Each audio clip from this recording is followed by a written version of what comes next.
Oi, gente, bom dia. Olá, amigos, bom dia. 2 crianças baleadas e um adulto morto. Esse foi o resultado de um tiroteio neste domingo na região de São Pedro, em Vitória. O alvo era um homem de 35 anos que chegou a ser socorrido, mas morreu na madrugada de hoje. Triste começar a semana assim, né? E a polícia já chegou no responsável por esse crime terrível, tá? E o pior é que se trata de um menino de apenas 15 anos. A Vanessa Calmon tem outras informações pra gente. Vanessa, bem-vinda e bom dia pra você. Muito bom dia, Bruna, bom dia, George, bom dia para todo mundo que nos acompanha. Olha, esse adolescente de 15 anos foi preso pela Polícia Militar logo depois desse ataque, quando tentava fugir com um comparsa pelo bairro da Conquista, que fica ali também na região da Grande São Pedro. O adolescente de 15 anos confessou à polícia que é um dos envolvidos nesse ataque lá no bairro São José. Disse que foi até o local junto com um outro rapaz para dar um ataque. O alvo era, de fato, esse homem de 35 anos, mas que acabou baleando as crianças como consequência. Ele usou essas palavras ao confessar o crime à Polícia Militar. O fato é que esse adolescente de 15 anos, junto com um comparsa, foram até o bairro São José na tarde desse domingo e promoveram, de fato, um ataque. Vamos entender melhor na matéria que eu preparei com Francisco Abreu. A menina de apenas 4 anos foi atingida por 5 disparos. Já a outra criança, um menino de 10, levou 2 tiros de raspão. As crianças foram socorridas para o Hospital Infantil de Vitória. O padrasto do menino não quis mostrar o rosto. Estava desesperado. O bichinho está lá no hospital, não. Todo no soro. Todo perna enfaixada, braço enfaixado no soro. E se pega no peito dele. O ataque aconteceu na rua São Vicente, que fica no bairro São José, região da Grande São Pedro, em Vitória. As marcas dos tiros ficaram pela varanda da casa onde estavam as crianças. No vaso de plantas, na parede e também próximo a um cano. No chão, sangue por todo lado. Testemunhas contaram que as crianças estavam brincando dentro da varanda de casa quando tudo aconteceu. Um rapaz estava sentado em uma moto aqui do lado de fora, quando suspeitos teriam se aproximado, já atirando em direção a essa vítima. O rapaz ficou caído aqui do lado de fora e as crianças também acabaram sendo atingidas pelos tiros. De uma hora para outra já chegou dando tiro, entendeu? Deu mais de 30 tiros aqui dentro de casa.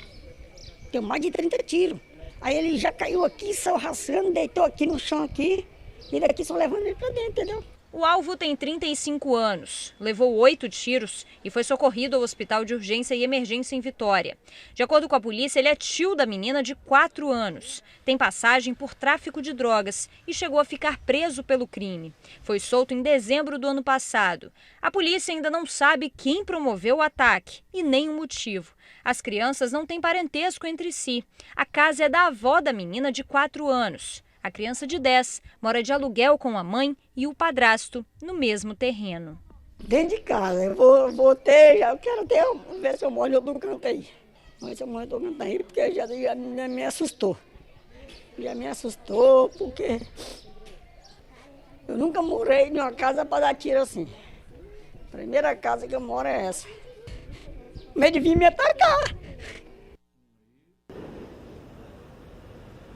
Bom, além de confessar ter sido um dos participantes desse ataque lá em São José, o adolescente de 15 anos ainda contou à polícia o seguinte, que ele chegou até o bairro com um comparsa, que primeiro ele teria abordado esse homem de 35 anos e que ele queria convencer esse homem de 35 anos a vir para a facção deles, que é inclusive uma facção que está dando vários ataques em Nova Palestina, também ali na região da Grande São Pedro. Mas como esse homem de 35 anos teria se recusado a vir para a facção deles, então naquele momento eles teriam executado o homem sem pensar que as crianças estavam logo ali atrás brincando na varanda de casa. E aí depois desse ataque então é o momento em que o adolescente de 15 anos e o comparsa tentam fugir. De acordo com a polícia, eles teriam chegado em um carro e aí eles tentam fugir, ali saem do bairro São José, pegam ali a Serafim Derenze e vão para o bairro da Conquista e ali eles tentam acessar o Morro do Macaco através do Morro da Conquista, só que eles acabaram caindo dentro do quintal de um policial militar. Quem deu mais informações sobre essa prisão, sobre como aconteceu essa prisão, inclusive envolvendo esse policial militar que estava de folga, foi o Major Cristelo e vocês acompanham agora. O intuito desse adolescente que foi preso era fugir para o Morro do Macaco. Percebendo que poderia ser preso devido à ação da polícia, já presente no local, ele se evadiu para o Morro do Conquista e do Morro do Conquista tentou acessar o Morro do Macaco pela região de mata. Na tentativa de chegar a esse local, ele passou por um terreno em que é os fundos da casa de um militar aqui da unidade, que mesmo de folga interveio e conseguiu dar voz de abordagem aos dois indivíduos que estavam passando. Um deles, esse adolescente, que reagiu à ação policial, foi alvejado. Com o apoio das guarnições que já estavam próximo, ele confessou que tinha participado do acontecido lá no Santo André. Foi preso com a pistola, socorrido ao hospital, né? E a ocorrência foi encaminhada à DHPP. Bom, vocês viram aí então que durante a ação, inclusive, né, durante a fuga desse adolescente do comparsa, eles acabaram caindo dentro do quintal da casa de um policial militar que estava de folga. De acordo com esse policial militar, o adolescente teria tentado atirar contra ele, inclusive a arma que foi apreendida com o adolescente, a polícia, né, também teve acesso a essa arma. E aí então o policial militar reagiu e acabou atingindo também esse adolescente. Já o outro rapaz então conseguiu fugir. Esse adolescente foi levado até um hospital, permanece inclusive internado no Hospital de Urgência e Emergência em Vitória, e ali então ele está sob escolta policial. Depois ele vai ser encaminhado ao CIASE. Ele foi autuado sim, inicialmente seria uma tripla tentativa de homicídio, mas agora então evoluiu a um homicídio porque o David Julião, de 35 anos, morreu durante a madrugada. Atualizações sobre o estado de saúde dessas crianças, né? A menina de 4 anos passou por uma cirurgia, o quadro dela é estável, mas muito delicado, porque um dos disparos ela foi atingida por 5, atingiu a região do abdômen, então ela teve uma lesão ali nessa região, mas ela segue estável com um quadro delicado. Já o menino de 10 anos teve alta. E esse outro, o homem, né, de 35 anos, o David Julião, ele evoluiu então a óbito durante a madrugada. Nós preparamos também uma matéria para atualizar tudo sobre esse caso aí durante a madrugada e amanhã de hoje. Vamos ver. Os familiares de David Martins Julião, de 35 anos, estiveram no Departamento Médico Legal na manhã de hoje para a liberação do corpo. Ele foi atingido por disparos de arma de fogo durante um ataque no bairro São José, região da Grande São Pedro. Na ocasião, 2 crianças também foram atingidas. A menina de 4 anos foi socorrida aqui para o Hospital Infantil em Vitória. Segundo familiares, ela foi atingida por 3 disparos. Um no braço, um na perna e um outro na região do abdômen, tendo que passar por uma cirurgia para que este projétil fosse retirado. Com isso, ela teve parte do intestino comprometido. Apesar do susto, ela passa bem, mas continua internada em observação. O menino de 10 anos levou 2 tiros de raspão. Ele foi medicado, teve alta na manhã de hoje e passa bem. A criança mora de aluguel com os pais no mesmo terreno onde tudo aconteceu. A família já pensa em sair do bairro. A gente deseja uma ótima recuperação, né? Principalmente para essa menina de 4 anos que continua internada. Só uma última atualização, então, a Polícia Civil continua investigando o caso para prender o comparsa desse adolescente de 15 anos que também teria participado desse ataque. E a gente continua acompanhando tudo daqui, viu? Volto com vocês no estúdio, Bruna e George. Tá certo, Vanessa, obrigada, e que os responsáveis sejam encontrados, né? Além desse jovem aí de 15 anos, com certeza tem mais gente envolvida aí nesse ataque tão sério e tão triste que vitimou essas crianças. E esse rapaz também de 35 anos. Obrigada pelas informações, tá, Vanessa? Olha, gente, vamos seguir. TN1 vai falar agora da tristeza de uma família que em 4 meses perdeu pai e filho. Os 2 foram vítimas de acidentes na Rodovia do Sol. Morreram atropelados, muito triste. Gente, o TN já está acompanhando, né, há bastante tempo as reivindicações de quem mora ali na região da Rodovia do Sol. Eles estão cobrando mais segurança na via. Daqui a pouquinho você vai conferir essa história direitinho com a gente.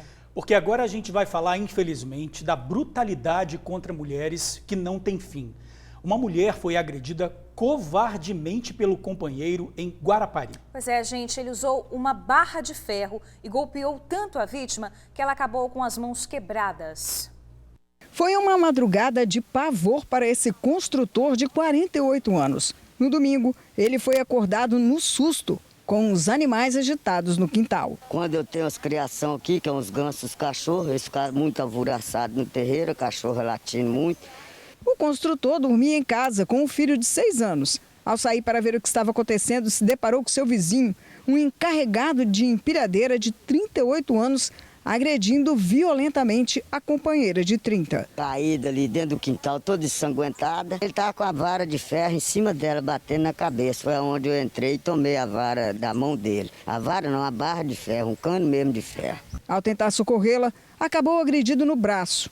O construtor usou essa madeira para se defender e ainda conseguiu levar a mulher ferida para dentro de casa. Estava desacordada. Aí nisso eu peguei ela, levantei ela, não sei onde é que eu arrumei essa força e com a mão machucada ainda segurei a vara de ferro. Foi onde que eu dei um empurrão nele, ele saiu correndo para lá. A mãe veio, a mãe dele veio aqui, ficou aqui, mas ele não quis sair, eu caçando meu telefone para ligar para a polícia. A criança ficou apavorada. Na frente do meu filho ainda, né? Que é uma criança. Uma pessoa fazer isso na casa do outro é porque não tem respeito. Depois que o dono da casa conseguiu salvar a mulher das agressões que vinha sofrendo, ele a colocou dentro da residência. O agressor, entretanto, ficou rodando a casa aqui por cerca de uns 40 minutos. Inclusive, chegou a ficar nesse ponto aqui, forçando esta janela para tentar entrar e continuar com as agressões.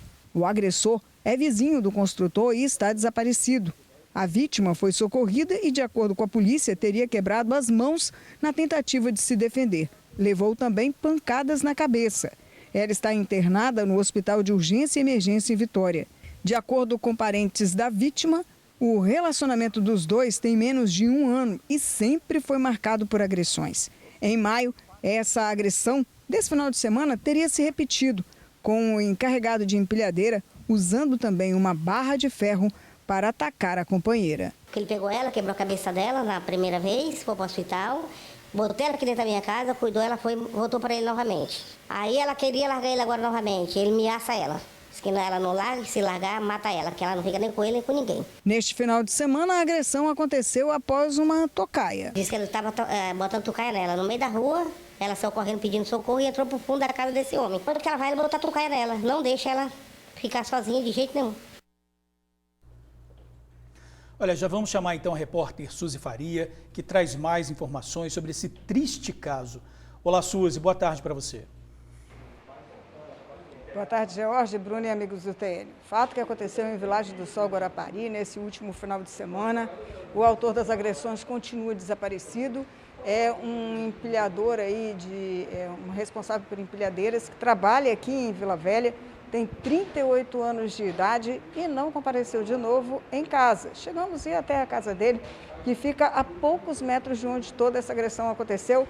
Tentamos falar com a família, mas eles preferiram não entrar no assunto, não comprar essa briga, porque me disseram que essa confusão acontece há muito tempo, desde que os dois começaram este relacionamento.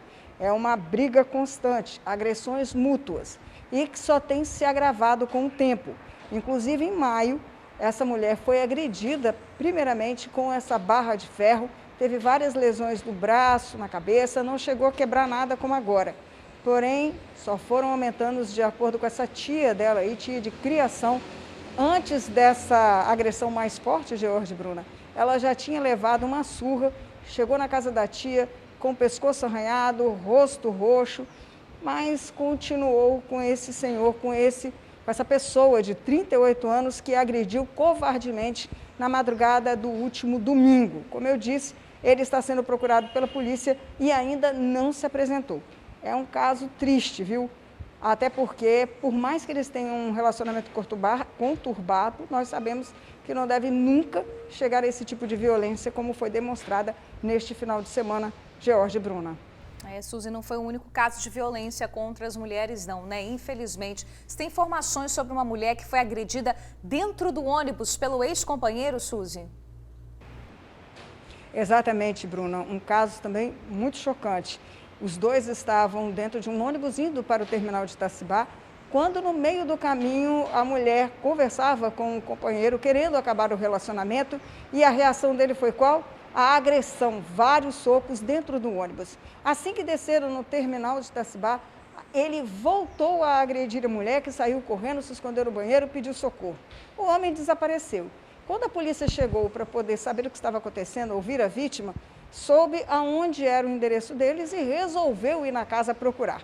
Encontrou o homem lá fingindo que estava dormindo. Pois bem, ele reagiu à prisão, disse que não tinha jeito, que ele não queria deixar a mulher, mas foi preso. Estava embriagado e agora está curtindo aí esse porre que ele tomou lá na cadeia. Bruna, George.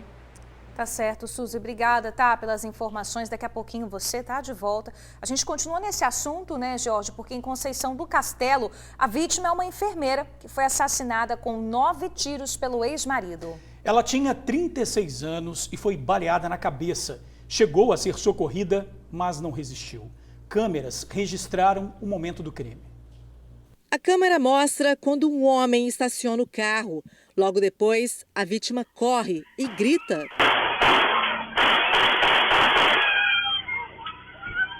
Segundo a polícia, o ex-marido da vítima atirou contra ela. A enfermeira Gisele Thaís Cassandro de Souza, de 36 anos, foi atingida por 9 tiros. Gisele chegou a ser socorrida, mas não resistiu. O crime aconteceu em Conceição do Castelo, região sul-serrana do estado.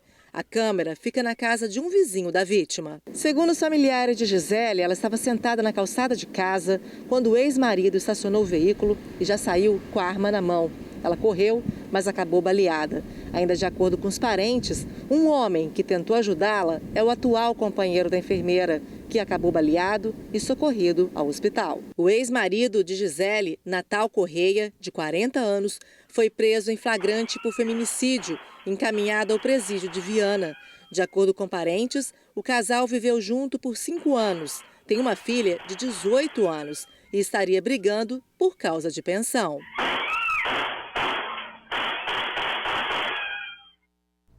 Meu Deus, que cena terrível, gente. Com um suspeito, Natal Correia, a polícia encontrou uma pistola calibre 380 e muita munição. O motivo do crime teria sido mesmo a pensão que ela pediu para a filha deles, já que a jovem tem 18 anos e começou a fazer faculdade. Agora 12h12 e o Tem1 fala, olha gente, de uma situação muito delicada, muito triste.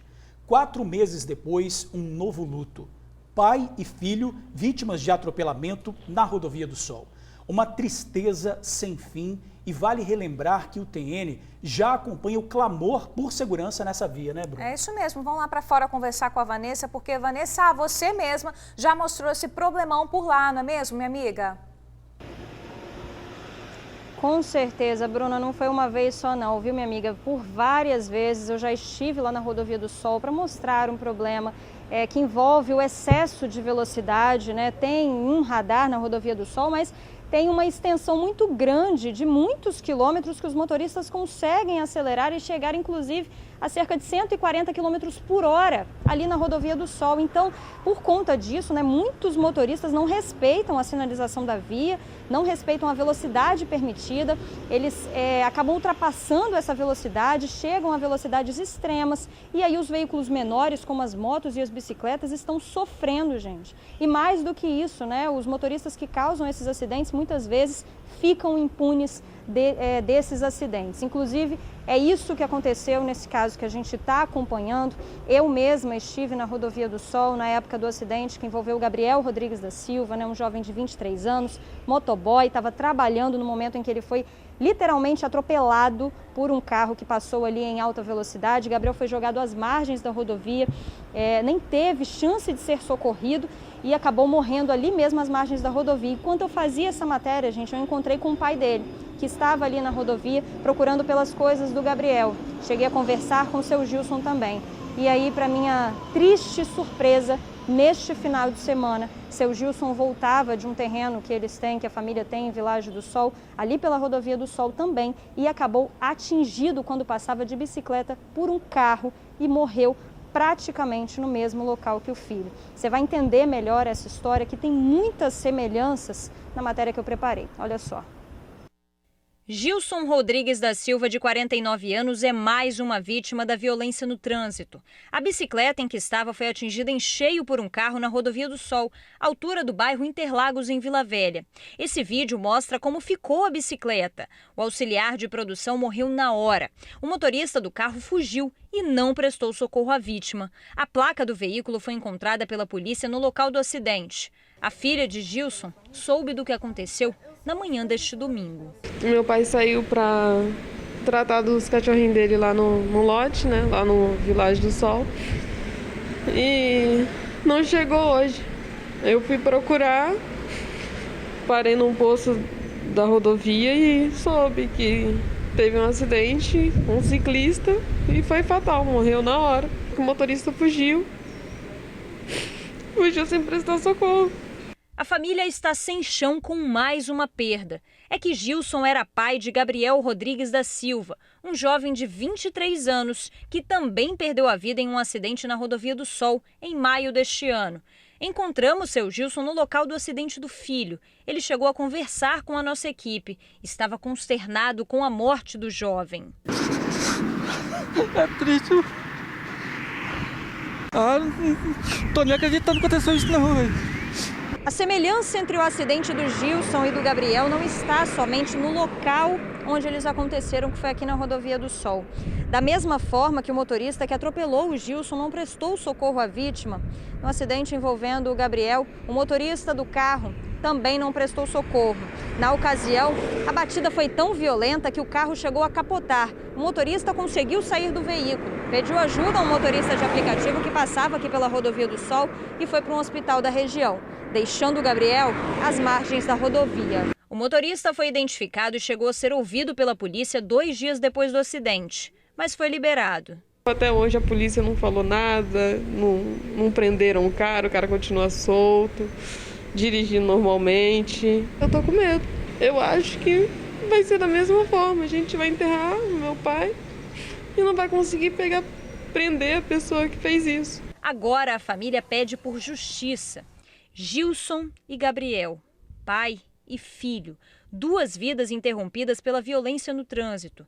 Ainda se recuperando da morte do irmão, Drisaele tenta lidar com a perda do pai. Antes dele sair, a gente tinha até conversado sobre Gabriel, a gente sempre fala dele. Meu pai falou que Deus vai confortando a gente.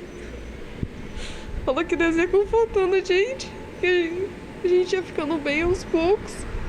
E agora ele foi. Eu peço, por favor, para pegar essa pessoa, prender ele. Prender também o cara que atropelou meu irmão. Isso não é certo. Eles tratam como se não fosse nada. É uma pessoa, é uma vida.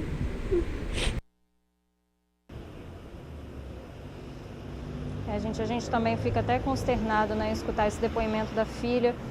Já tinha perdido o irmão há 4 meses atrás, num acidente trágico. Agora perdeu o pai também, num acidente trágico. Em ambos os casos, os motoristas não prestaram socorro às vítimas. Nós procuramos a Polícia Civil, então, para saber em que pé estão as investigações sobre os 2 casos. Olha só, o caso do seu Gilson, né, que morreu neste final de semana, a Polícia Civil informa que o caso está sob investigação da Delegacia de Delitos de Trânsito, que instaurou um inquérito para identificar e localizar o motorista. A Polícia Civil também destaca que a população pode ajudar. Se você souber quem foi esse motorista que causou esse acidente, você pode ligar, né, denunciar para o 181. Agora, em relação ao caso do Gabriel, que aconteceu em maio deste ano, a Polícia Civil disse que o motorista identificado foi interrogado e atualmente o inquérito está aguardando a finalização de outros procedimentos para a sua conclusão. Então a gente também continua acompanhando para ver como vai ser finalizado esse caso, né? O fato é que a família está praticamente destruída em relação ao sentimento, né, gente, dessas 2 perdas tão precoces. Gabriel, de 23 anos, o pai dele, seu Gilson, de 49 anos, 2 vidas que foram interrompidas por conta da violência no trânsito. Fica aí o alerta, inclusive, em relação a essa questão do excesso de velocidade na Rodovia do Sol. nós percebemos que muitos motoristas não respeitam a velocidade da via e os carros maiores são responsáveis pelos carros menores. Então, um caminhão é responsável por um carro é responsável por uma moto é responsável por uma bicicleta. E a gente precisa saber, gente, que quando a gente está à frente de um veículo, a gente está lidando com um objeto que pode se transformar numa arma rapidamente. Então, é preciso ter prudência no trânsito. A gente deixa aqui esse alerta, mas não é só um alerta, né? É um pedido, é um clamor, muitas vezes pela família que não pode falar, que não consegue gritar e falar sobre isso, mas a gente deixa aqui esse alerta, então um pedido que os motoristas respeitem tanto a sinalização da via quanto a velocidade exigida. Se não é para passar de 60, 80 km por hora, então não é para passar 140 km por hora, né, gente? Bruna, George... Tá certo, Vanessa. Obrigada aí pelas informações. É muito triste, né? E precisa tomar algum tipo de providência, porque se continuar assim, gente, onde que a gente vai parar? Muito complicado mesmo, tá?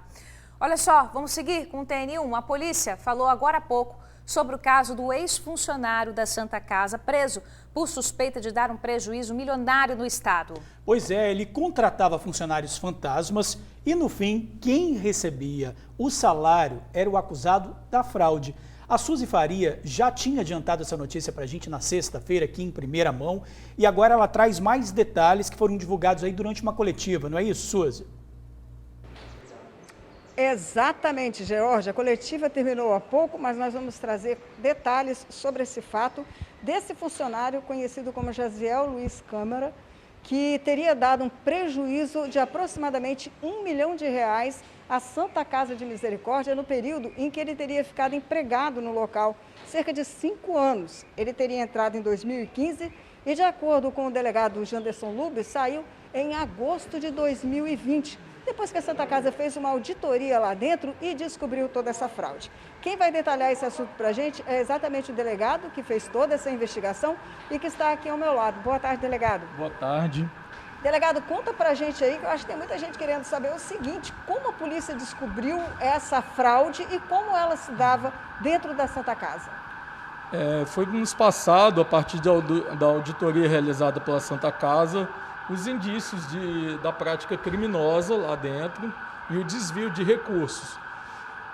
Inicialmente foram identificados funcionários fantasmas, e também a suspeita de gratificações a alguns funcionários existentes que atuavam na Santa Casa e que teriam recebido esses valores indevidamente. Por quanto tempo, delegado?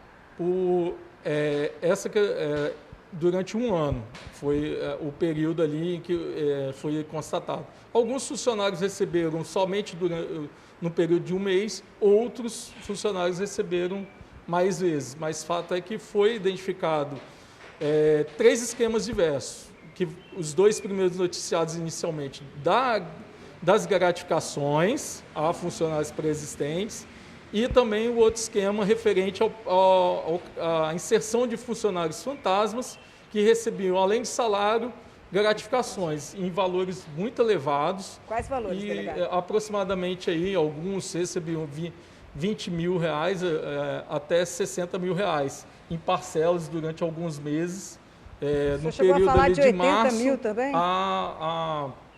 março a setembro de 2020. Você chegou a falar em 80? Sim, o valor aproximado ali também é de 80 mil que um deles recebeu durante esse período, esse funcionário fantasma. E eram inseridos o salário, eles recebiam a título de salário e também gratificações. Durante a investigação, nós constatamos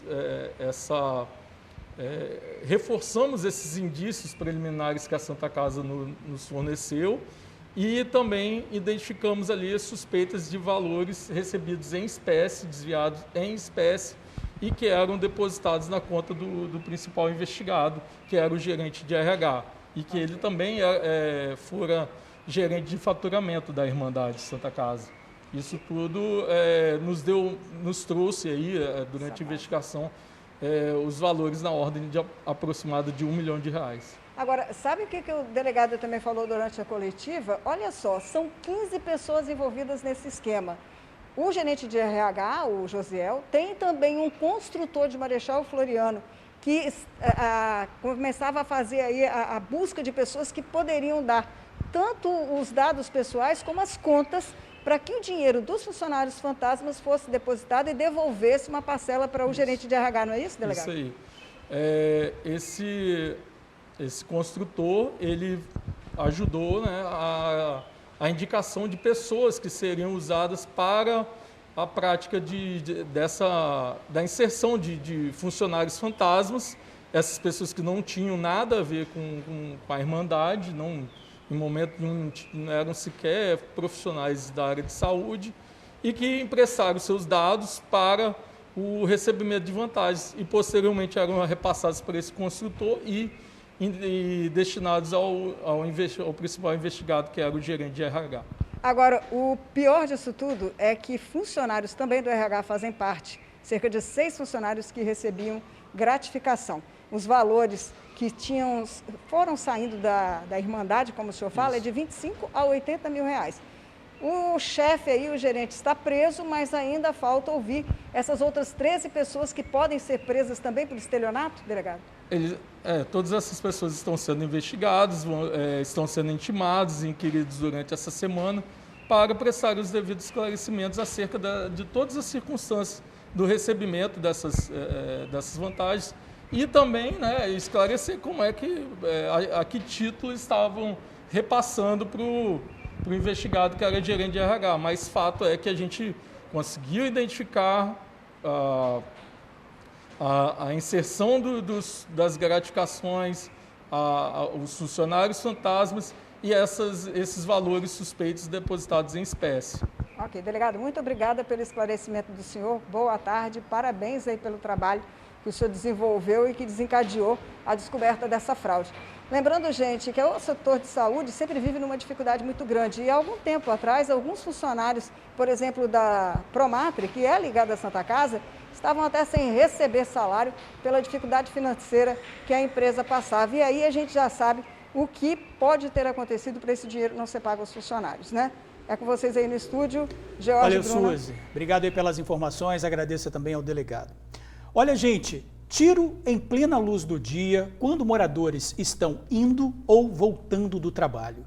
Traficantes que colocam fogo na casa das pessoas. Pois é, eles também jogam bombas caseiras na rua, um caos total, tá? E essa consequência da briga de gangues rivais pelo controle do tráfico deixa os moradores, claro, aflitos, reféns. Muitos já estão, inclusive, de mudança da região. Aos poucos, a moradora vai pegando as coisas que ainda faltam e colocando na carroceria alugada. Cama, colchão, cadeira, roupas. É dia de mudança. Ela não aguentou a criminalidade na região da Grande São Pedro, em Vitória. Tá buscando paz. A gente que trabalha de horário noturno é meio complicado. Igual sai de casa 2, volto 10. E o tempo todo. Às vezes, igual, teve uma folga minha, subindo aqui, tirotei às 3 da tarde. Eu fiquei assim, procurando a chave, não achava, e aquele desespero. Aí eu resolvi mudar pela segurança mesmo, né? Até porque a casa que eu tava aqui também é muito de frente para a rodovia, qualquer bala perdida igual acertou a casa do vizinho. A vendedora estava morando no bairro Conquista há 7 meses. O bairro fica às margens da rodovia Serafinderense, de frente para a Nova Palestina. Nesse tempo, já ficou várias vezes no meio do fogo cruzado. Não tinha segurança nem para chegar e nem para sair de casa. Isso daí vai mais mesmo da violência que tomou conta de tudo. Aí a gente fica assim, a mercê deles, né? Não pode sair, não tem paz, os Uber nem vêm aqui mais, com medo. De acordo com moradores, essa cena de pessoas se mudando daqui tem sido cada vez mais constante nessa região, principalmente nos bairros Conquista e Nova Palestina. O constante conflito entre traficantes tem colocado a vida dos moradores em risco. Nesse fim de semana, a casa de uma senhora de 72 anos foi incendiada por vários criminosos em Nova Palestina. Vizinhos gravaram vídeos, relataram o terror que estão vivendo na região. É isso aqui, ó, que o morador da Grande Nova Palestina tá vivendo, ó. Ó, é isso aqui, ó. Aqui no buraco quente, é isso aqui que o povo tá vivendo, ó. Não consegue dormir, ontem soltaram bomba. A casa fica na rua Jorge Rosa. Enquanto fazíamos imagens do local, fomos surpreendidos pelo barulho de um tiro. Aliás, tiros por aqui são ouvidos a qualquer hora do dia. Na madrugada de sábado, tiroteios foram registrados depois de uma forte explosão. Pela manhã, uma bomba de fabricação caseira foi encontrada no meio da rua Nova Esperança e várias cápsulas deflagradas estavam em volta dela. A polícia militar isolou o local e o esquadrão antibombas foi acionado. Foram cerca de 4 horas de interdição. Ninguém passava. Os moradores ficaram apreensivos, presos dentro de casa, até que uma equipe do esquadrão explodiu o objeto. Explosão! Era um artefato improvisado, né? Fabricação caseira. É um artefato que a gente tem encontrado bastante, né? Na região da Grande Vitória. E, de fato mesmo, era um artefato explosivo. E era um artefato muito perigoso, porque ele era feito à base de pólvora. E a gente orienta, né, todas as pessoas que, quando se deparar com um objeto desse, para não mover. A gente está falando desse assunto, né? E mais uma vez, um tiroteio acordou os moradores do bairro Andorinhas, em Vitória. Um jovem foi assassinado a tiros durante a madrugada na região já bem conhecida pelo tráfico intenso. As marcas da violência ficaram registradas na parede e na calçada da escola Isaura Marques da Silva, em Andorinhas. Durante a madrugada desta segunda-feira, 2 tiroteios foram registrados aqui no bairro. Um às 2 horas da manhã e outro às 4. No primeiro, não houve vítima. Já no segundo, um jovem foi alvejado. Os moradores não souberam informar de onde vieram os disparos. O jovem foi baleado na região conhecida como Mangue Seco, mas foi na calçada da escola que ele caiu já sem vida. Moradores disseram não conhecer o rapaz, que aparentava ter entre 20 e 25 anos. De acordo com a polícia, o corpo foi encontrado com diversas perfurações em várias regiões. O local onde tudo aconteceu é conhecido pelo intenso tráfico de drogas e constantes tiroteios, que sempre deixam moradores, professores e alunos apavorados, já que nunca tem hora para acontecer. Tiroteio pesado de fuzil de rajada. Tiroteio em Andorinhas, olha. Nessa guerra toda, até uma bomba foi deixada bem perto da escola e até o esquadrão da PM teve que ser acionado. Explosão! No dia seguinte, pais e alunos fizeram um protesto pedindo paz na comunidade e, aparentemente, o patrulhamento foi intensificado.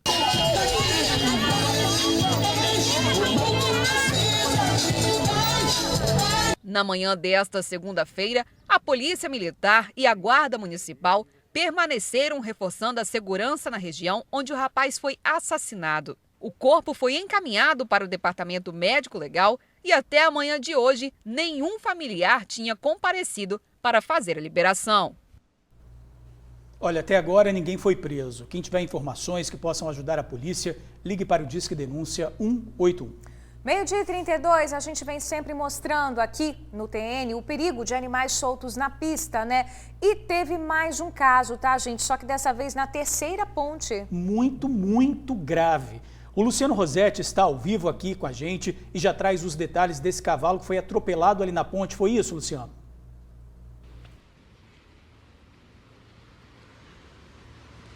É isso mesmo, Jorge, Bruno, amigo do TN, boa tarde para todo mundo. Esse cavalo, sabe-se lá como, ele teve acesso aí à terceira ponte, né? E ele saiu em disparada, aos galopes, e só foi parado no vão central da ponte quando foi atropelado por um veículo que passava por lá. O motorista fugiu do local e a equipe da Rodossol teve que fazer o recolhimento do cavalo, né?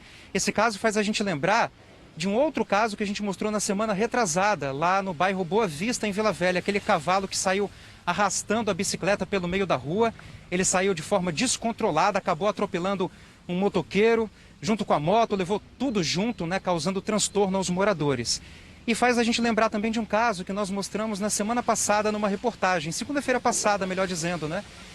Lá em Jabaeté, também em Vila Velha, uma cavalaria, cerca de 20 animais, espalhando lixo, causando transtorno entre os moradores. Lá tem comunidades, né, com casas, pessoas que moram em condomínios de prédios, né? Então todo mundo está transtornado com a situação, os cavalos brigam entre si, avançam para cima dos moradores, o que tem causado bastante incômodo. E também o caso, né, mais grave que a gente mostrou no início de julho, desse ano, né, uma mulher de 49 anos foi atacada por uma vaca na zona rural de Cariacica. Ela estava passando, né, caminhando numa rua próxima a uma fazenda, quando ela foi atacada pelo animal descontrolado, pela vaca descontrolada, né?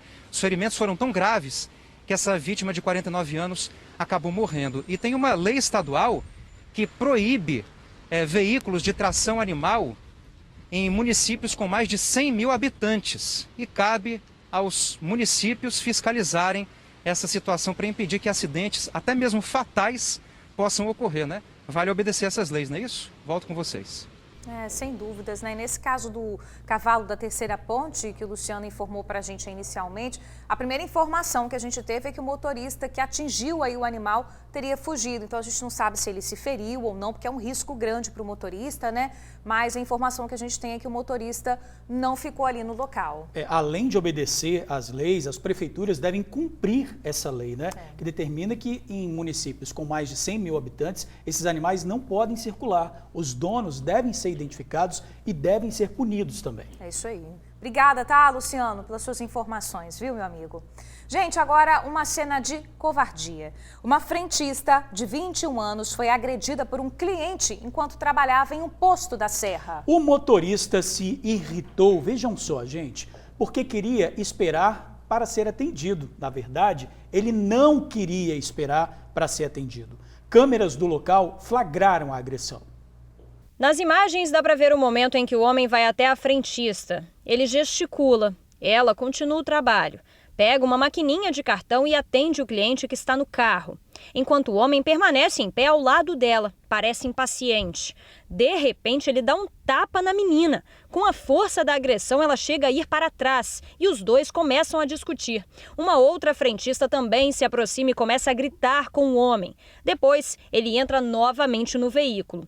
A vítima é essa frentista que prefere não ser identificada. Ela tem 21 anos. Eu fiquei com muita raiva por eu não poder fazer nada, porque eu estava aqui desde 5h40 da manhã, estava cansada, muito movimento para chegar uma pessoa ainda fazer isso comigo. Eu já cansada, ainda tive que sair daqui ainda para a delegacia. Cheguei na delegacia, ainda fui embora tarde, de tão estressada que eu fiquei. A jovem conta que a violência aconteceu depois que se recusou a passar o homem na frente de outros carros que estavam na fila. Ele saiu do carro, já veio alterado falando comigo porque eu não abastecia o carro dele. Primeiro, eu só virei para ele assim, moço, só um minuto, eu só vou receber aqui e vou lá te atender. Aí ele começou a falar, me ameaçar, falando um monte de coisa. Falou assim que ia me denunciar porque isso não podia. Aí eu peguei, virei as costas e deixei ele falando. Quando eu virei as costas, ele foi e me deu um soco no meus seios. Além de ser agredida, ela foi ameaçada. Só falei, se você tá doido de encostar a mão em mim, e ele começou a gritar comigo falando que eu ia me arrepender disso. Aí a minha outra colega também já pedindo para ele sair. Ele começou a ameaçar, falando que, apontando o dedo na minha cara, que eu ia me arrepender e ficou nisso. Eu fiquei quieta, saí de perto dele, deixei ele falando e continuei abastecendo o carro. E eu chamei a polícia. A irmã dela também é frentista e trabalha no mesmo posto que fica no bairro Rosário de Fátima, na Serra, mas estava de folga quando tudo aconteceu. Assim que a irmã avisou sobre o que tinha acontecido, ela veio até aqui e se deparou com o homem ainda no local. Eu vim correndo e cheguei aqui, ele estava todo alterado, não queria sair da bomba. Aí, no caso, quando a gente falou que tinha chamado a polícia, ele entrou no carro e saiu. Parecia que ele estava bêbado. Tinha quase toda certeza que ele estava. Era minha irmã, meu sangue, era capaz dele ficar aqui no chão, porque eu ia ser presa no lugar dele, que ele ia acabar sendo vítima, porque eu já tremo de raiva só de pensar que minha mãe nunca bateu em nós, por que um homem vai bater? Enquanto a confusão ainda acontecia aqui, uma das frentistas ligou para a polícia. A guarda municipal atendeu a ocorrência, veio até o posto, mas quando chegou aqui, o homem já tinha entrado no veículo e tinha ido embora. Mesmo assim, a guarda municipal foi atrás do homem e conseguiu localizá-lo. Levou ele até a delegacia. Com o homem, a guarda ainda encontrou uma faca. Quando souberam que o agressor estava com o objeto, as frentistas ficaram apavoradas. Ele tinha que ter ficado preso. Ele tinha que ter ficado. E pelo que colocou no boletim, ele estava com uma faca, ele estava bêbado, tudo era motivo. Se ela tivesse talvez reagido, ele tinha pegado e tinha matado ela. A vítima está no primeiro emprego, trabalha no posto há cerca de 2 meses. A felicidade em estar empregada agora vem acompanhada de medo. Afinal de contas, ela não sabe se o agressor vai ficar preso. Só tinha mulher aqui. Acho que ele só fez isso porque só tinha mulher aqui. Acho que se tivesse algum homem aqui, ele não teria feito isso. Eu espero justiça, né? Até porque eu trabalho aqui, ele sabe onde eu trabalho. Qualquer coisinha, ele pode até aparecer por aqui querendo fazer alguma coisa comigo, ainda mais porque eu denunciei ele. E o meu medo é esse.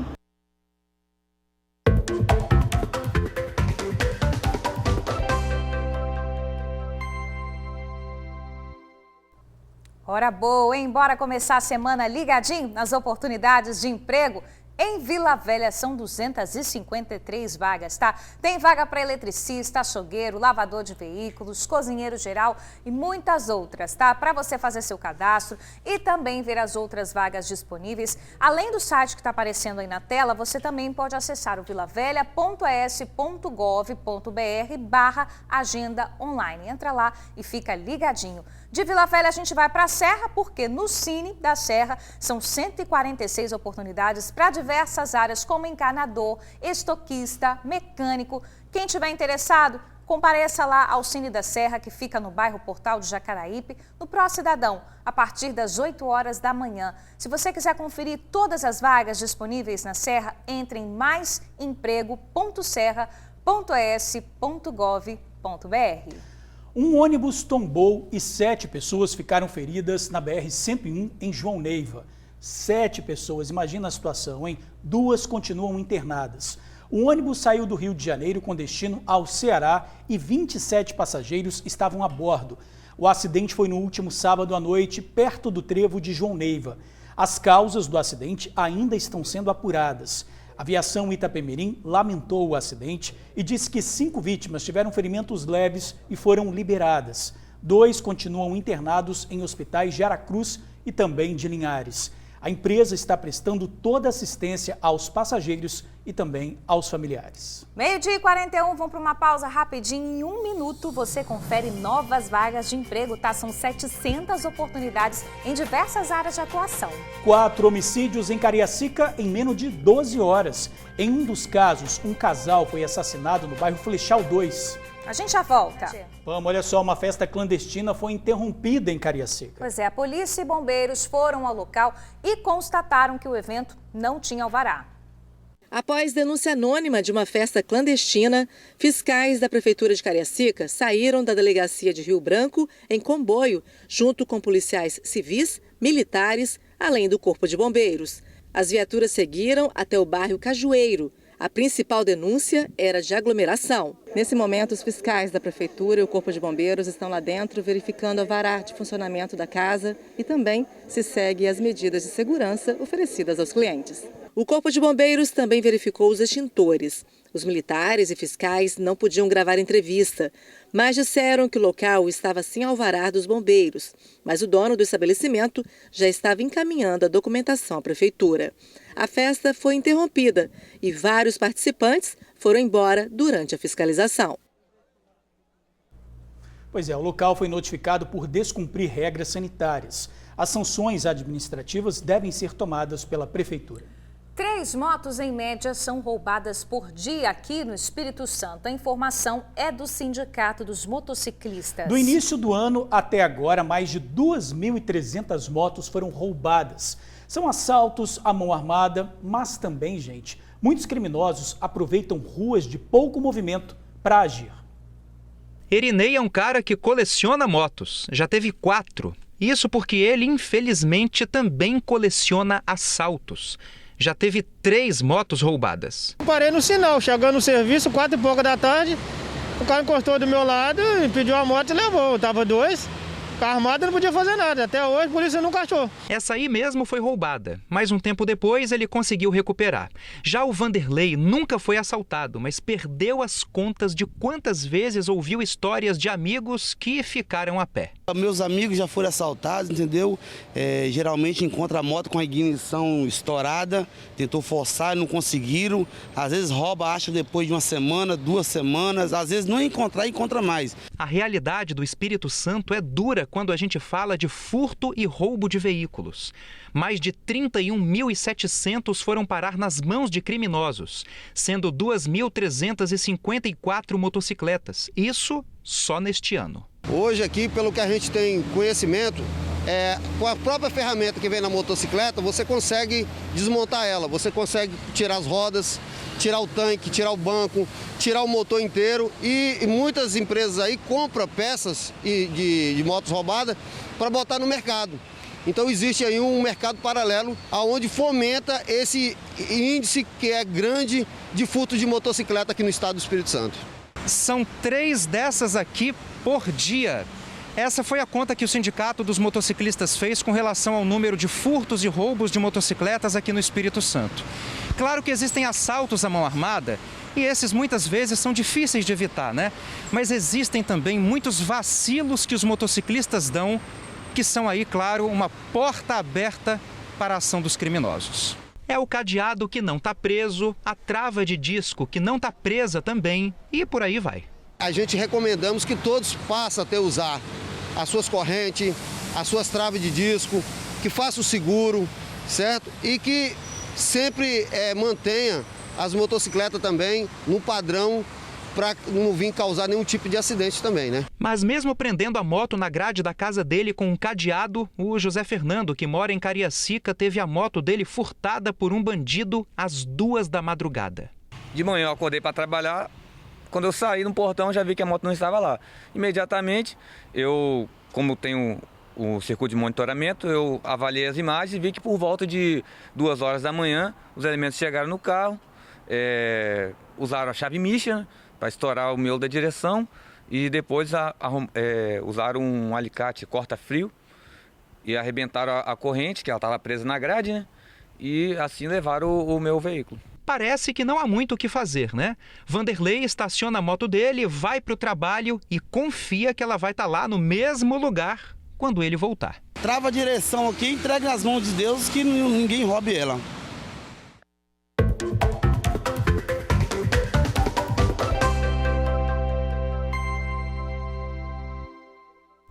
E agora vamos a mais vagas de emprego, gente. No Cine de Vitória são 39 vagas para garçom, auxiliar de limpeza, babá e outras áreas. Acesse trabalhavix.vitoria.es.gov.br.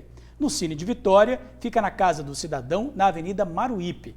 Já falamos de emprego na Serra, em Vila Velha, em Vitória. Tá faltando Cariacica, né, Bruno? Pois é, né, gente? Cariacica tem 700 oportunidades lá na Agência do Trabalhador do município. É para lá que a gente vai agora com o nosso repórter Luciano Rossetti. Luciano, quais as áreas oferecidas por aí? Muita vaga, hein?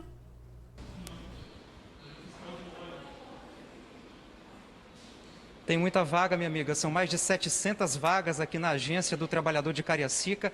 Dentre essas mais de 700, 146 são para pessoas com deficiência. Eu vou bater um papo agora com o Joey. Joey Almeida é gerente de capacitação profissional, né, Joey? Quais são as principais oportunidades? Em quais áreas as pessoas têm mais chances? Boa tarde. Boa tarde, bacana. Realmente, como você disse, foram mais de 700 vagas essa semana e nós temos nas mais diferentes áreas. Na área do comércio, na indústria, da construção civil, na área da automecânica, enfim. Nós temos mais de 700 oportunidades nas áreas de trabalho. Basta que as pessoas nos procurem de 8 às 16. E como é que a pessoa interessada faz? Ela vem aqui na agência, tem o site também, como é que ela faz? Sim, é muito simples. Até por determinação do prefeito Euclério Sampaio, que pediu que a gente viabilizasse um meio mais fácil para as pessoas. As vagas são anunciadas no site da Prefeitura, www.cariacica.es.gov.br, onde eles podem entrar, se fazer um cadastro e encaminhar via e-mail. Ou vir presencialmente, direto na agência. Ficamos aqui na Avenida Kleber Andrade, em frente ao DPJ de Cariacica. E assim, para o amigo do TN que está assistindo a gente, quais são os documentos necessários? Que documento a pessoa pode juntar para vir aqui apresentar? É muito importante isso, porque é o seguinte, o documento maior que se precisa é a carteira profissional, que é ali que está embasado, onde tem suas experiências profissionais e o atendente vai precisar dela para encaminhar para a empresa. E os documentos pessoais, né? RG, CPF, basta isso.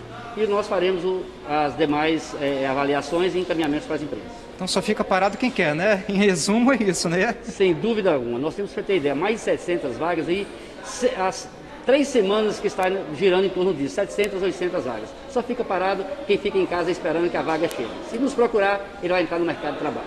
Valeu, meu amigo. Obrigado. A gente acabou de falar com o Joey Almeida, gerente de capacitação profissional da Agência do Trabalhador de Cariacica. Repetindo, São mais de 700 vagas.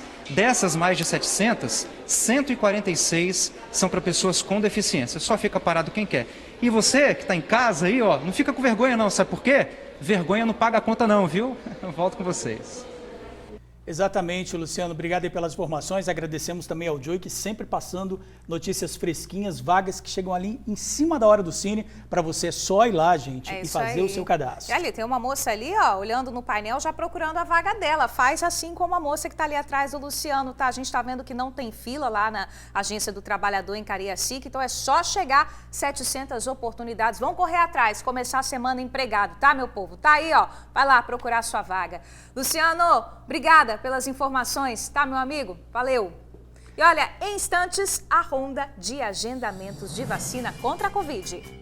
TN1 de volta e agora sim, a gente confere a reportagem sobre a violência em Cariacica, porque 4 homicídios foram registrados em menos de 12 horas em bairros do município, um fim de semana que foi muito violento. Pois é, em um dos casos, um casal foi assassinado no bairro Flechal 2. Os criminosos atiraram mais de 30 vezes. O crime aconteceu na Rua dos Operários, no bairro Flechal 2, em Cariacica. Os corpos de Leonardo Cruz Stassman, de 29 anos, e Eliane Rosa Pereira, de 42 anos, ficaram caídos no meio da rua. Os dois foram assassinados a tiros durante a madrugada. Leonardo foi atingido com 6 disparos e Eliane com 5. Mas, ao todo, os moradores ouviram pelo menos 30 tiros. As marcas ficaram nos muros das casas. A suspeita é de que criminosos em uma moto deram um ataque na rua. Familiares das vítimas contaram que Leonardo e Eliane eram usuários de drogas. Esse crime aqui em Flechal 2 foi por volta das 2 da manhã. Foi o último de uma série de assassinatos que aconteceram em Cariacica, entre a noite de sábado e a madrugada de domingo. Ao todo, 4 pessoas foram assassinadas. E a polícia acredita que tenha uma relação entre os crimes por conta da guerra do tráfico de drogas. O primeiro homicídio foi registrado às 10h30 da noite em Porto Novo. Seria esse o crime que teria desencadeado os outros ataques. João Carlos Amorim Matos, de 18 anos, foi atingido por 4 disparos e morreu na hora. De acordo com a polícia, ele não tinha passagem por nenhum crime. O homicídio foi na rua comunitária. Um outro jovem de 25 anos também foi atingido, mas foi socorrido ao PA de Alto Laje. Esse, de acordo com a polícia, teria envolvimento com tráfico. Os suspeitos teriam chegado em um carro preto. Cerca de 1 hora depois, criminosos assassinaram Maxwell Dias Sarte, de 23 anos, na rua Nossa Senhora da Penha, em Flechal 2. Maxwell estaria próximo ao Beco da Casquinha, quando, segundo a polícia, foi surpreendido por suspeitos em uma moto. Bom, todos os casos estão sendo investigados pela Polícia Civil. Vamos mudar aqui de câmera? Vem aqui para junto comigo para a gente falar do agendamento. A semana está começando e Vitória, Prefeitura de Vitória, abriu hoje ao meio-dia agendamento para adolescentes entre 12 e 17 anos e também para pessoas a partir dos 18 anos. Foram 2.000 vagas disponibilizadas, tá? Meio-dia, mas entra lá no site para você saber se ainda tem alguma vaga disponível, né? Tá dando 1 hora agora, ainda deve ter. Agendamento.vitoria.s.gov.br. Prefeitura da Serra também vai disponibilizar hoje às 18 horas, mais de 6.000 vagas para vacinação. Os imunizantes são destinados à população com 12 anos ou mais, também para as pessoas com 18 anos ou mais. E quem está precisando aí receber a segunda dose e a dose de reforço, entra aí no site da Prefeitura da Serra para você garantir o seu agendamento. Guarapari e Viana também abrem agendamento hoje. Vai lá no site das prefeituras para você conferir tudo certinho. É isso aí, e TN1 dessa segunda-feira terminando. A gente agradece a audiência de vocês e nós te esperamos amanhã, 5 para meio-dia. Boa semana pra gente, galera. Tchau, tchau. Até amanhã.